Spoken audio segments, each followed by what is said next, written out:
with at least 100 passes. The cover of the Pittsburgh Tribune featuring Big Ben, the Big Hurt. Pittsburgh still got the win in St. Louis, 12-6. They are now 2-1. So here's the Steelers' schedule over the next 8 weeks. Yes, that's what I was looking for. Ravens, I have it right here for you. At Chargers, versus Cardinals, at Chiefs, versus the Bengals, Raiders, Browns, and then a bye. Can the Steelers make the playoffs with Ben out 4 to 6 weeks, Stephen A? And I'll give you this. They can. Thank you so much. Yep. They can, Skip Bayless, but they're in trouble. Here's why.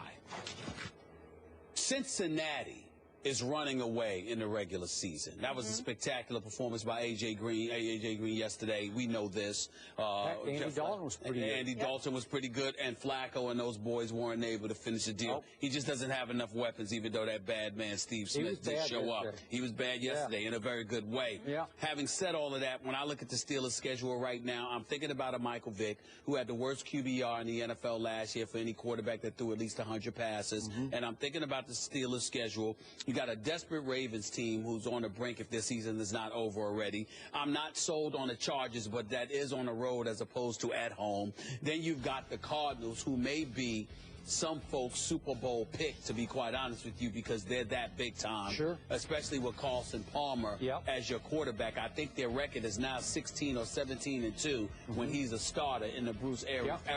All right, so you've got that, and then you've got the Chiefs on the road.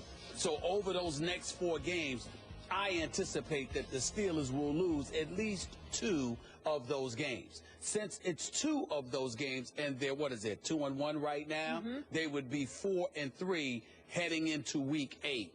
And that is where my concern lies, because I think by that time, it's entirely plausible that the Cincinnati Bengals can end up being, at the very least, 6-2 at that juncture. And I don't know if the wild card is going to be able to come out of the AFC North. I'm still not losing my hopes about the Steelers making the playoffs, but my prospects of them winning the division has drastically diminished simply because of Michael Vick. Even though Michael Vick, I still believe in him compared to at least 10 other quarterbacks, starting quarterbacks in the NFL.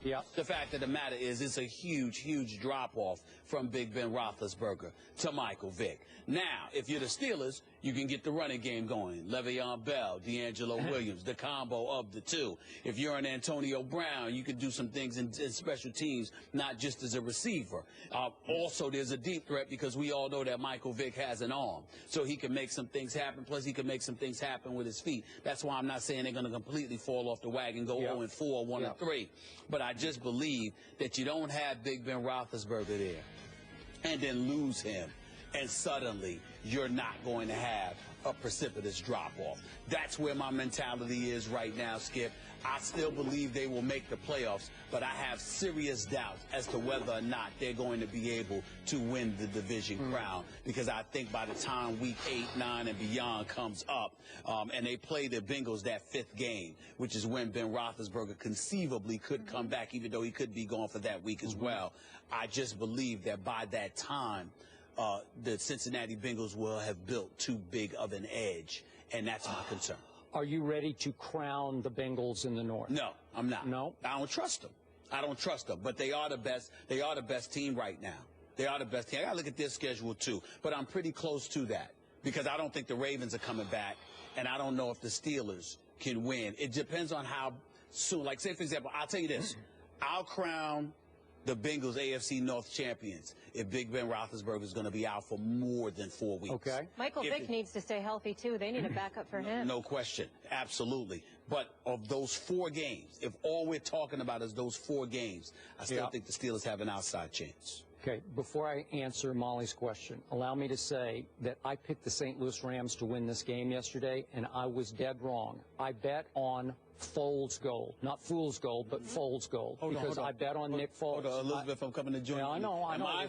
Is this Skip Bayless admitting? Is this Skip? Yes. Hold on, I remember him celebrating my elevated, knowledge about the game of football, and he said, "Now, if you could just get your picks right." Okay. And is this Skip admitting? I always admit. Wow. I always admit. I haven't had to admit any this year. I'm just touched. So far. Really? Yeah. Okay. Okay. Sure. So the point is that Foles Gold was a bad pick by me, even though his QBR wasn't terrible yesterday. But the point was they had 10 chances to win that game, and they couldn't convert a 3rd down. they went 2 for 10 against the Steelers defense that I think has suddenly caught fire.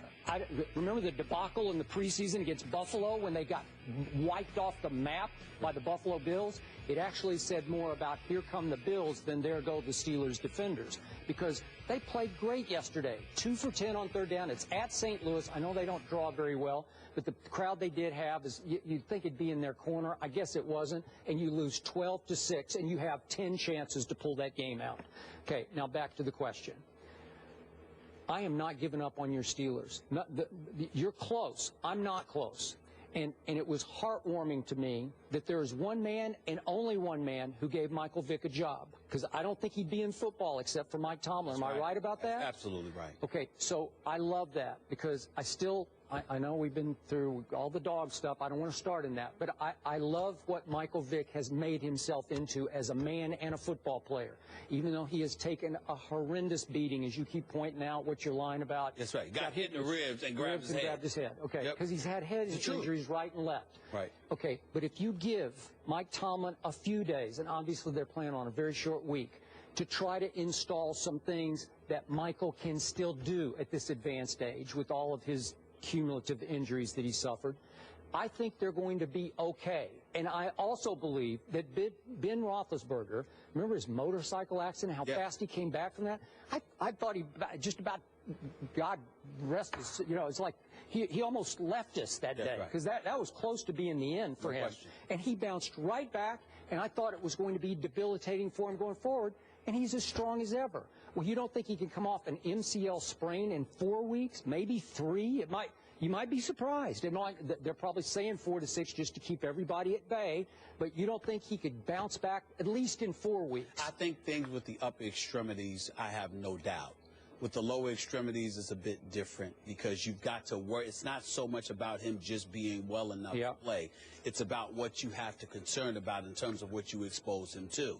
So if he's not 100%, why are you going to throw him out there in week 6, week 7? Now, if it was week 14, you're vying for a playoff spot and the season's on the line, you take your chances. But if you know you're going to need him for the stretch run, and at the worst case scenario is he'll be back for the entire second half of the season, are you going to want to risk that in order to rush him back early? That's where, to me, that's where Vick's performance over the next few games will define. All right, but when I look at their schedule, can Michael Vick beat the Baltimore Ravens on Thursday night at home? I give him a shot. I think so. I give him a shot. I believe the Steelers can win that game. Again, you got not one, but you have 2 really good running backs.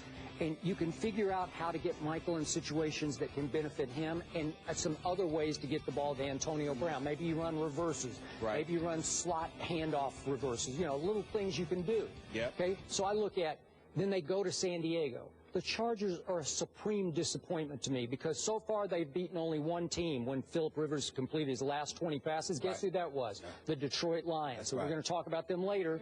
But you know what we think about the Detroit Lions, right? Okay. So can Pittsburgh go win that game at San Diego? I give them a shot. Then they have to come home, face Arizona. Probably not. At Kansas City, probably not. But still, if you look at what's going to happen in this division, and it's hard to play down the schedule because it gets complex, the Ravens ain't dead yet. If you look all the way down their schedule, and we don't have time to go game by game because it just blows your mind. We'll revisit the AFC But trust me, if you go down their schedule, you'll start saying, wait a second, they could win that one, then they could get on a roll and win that one and that one. They're still not, schedule-wise, they're not dead yet.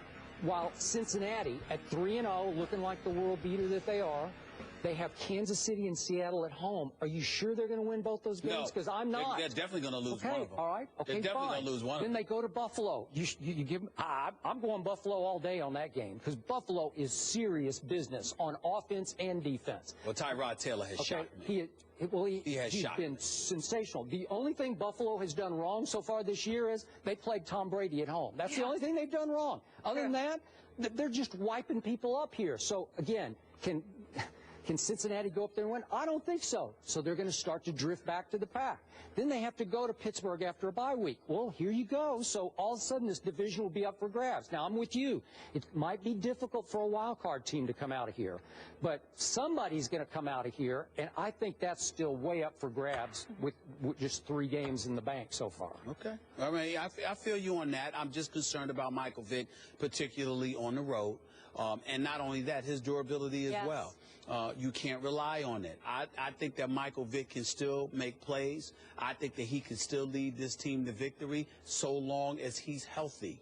And by the way, protects the ball, because that was one of the things he didn't do yesterday either. I know. You know, so we got to watch out for that. He's got to do those 2 things: stay healthy and protect the ball. Don't turn the ball over. And I think if he's able to do that, that's fine. But when you bring up these teams, you know, obviously to a lesser degree the Ravens, because I think all they have is Steve Smith to throw the ball to. But you got Phillip Rivers back there flinging the ball in San Diego. I'm looking at the Chiefs. They are not a joke. Even though I don't expect their wide receivers to catch touchdown passes, it doesn't mean Kelsey and Macklin and the boys can't do some damage, you know, in Kansas City's passing game. And then, of course, there's Arizona, who is a team that none of us can sleep on. And we all know that the Steelers, even though their defense stepped up yesterday, their secondary is suspect. It's just that St. Louis's offense is suspect. And as a result of that, that's why the game ended up being the way that it was yesterday. So, again, the opponents you take into consideration, I get that point.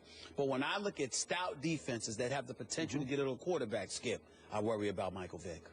I worry about Michael Vick. Short term, I don't. Because I think Mike Tomlin will do everything in his power to prop him up and protect him and put him in a place that he can not only survive in, but maybe flourish a little bit. But you keep mentioning Tomlin, and you're not mentioning Todd Haley enough, who for the most part gets to run that offense. And I don't trust Haley. I think Haley's innovative. I think he can make things happen. I think he's a good offensive coordinator, but sometimes he does the inexplicable, and sometimes it's to the detriment of his team. We were both shocked when they signed Michael Vick to be elevated above a Landry Jones, who's a very poor man's Ben Roethlisberger, you know, the big kid, big strapping kid in the pocket. And we're saying, well, wait a second, how's Michael Vick going to run Ben's offense? Well, he can't. So now you're going to have to junk it. You're going to have to do night and day from Ben and hope you can survive, I think, for 4 weeks. Good luck with it. You know? We're going to dive more into the AFC North a little later in the show. Eric Allen will join us for that. We'll also revisit the NFC East as well. So the Steelers, unfortunately, losing Big Ben, but are they done? That's the question of the day. Let us know if you think they'll make the playoffs by going to Twitter and replying yes or no to the hashtag losing Big Ben.